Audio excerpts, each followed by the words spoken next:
حضرت عبداللہ رضی اللہ تعالیٰ عنہ فرماتے ہیں کہ میں نے رسول اللہ صلی اللہ علیہ وسلم کو ارشاد فرماتے سنا، اللہ تعالیٰ کو اپنے مومن بندے کی توبہ پر اس شخص سے بھی زیادہ خوشی ہوتی ہے جو کسی ہلاکت والے جنگل میں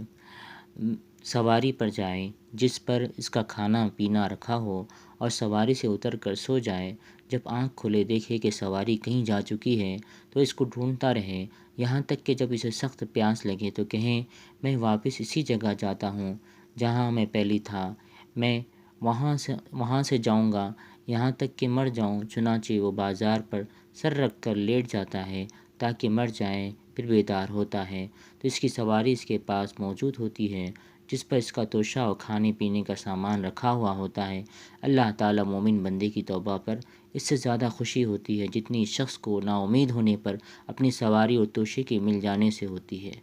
اللہ تعالیٰ مجھے اور آپ کو ہم سب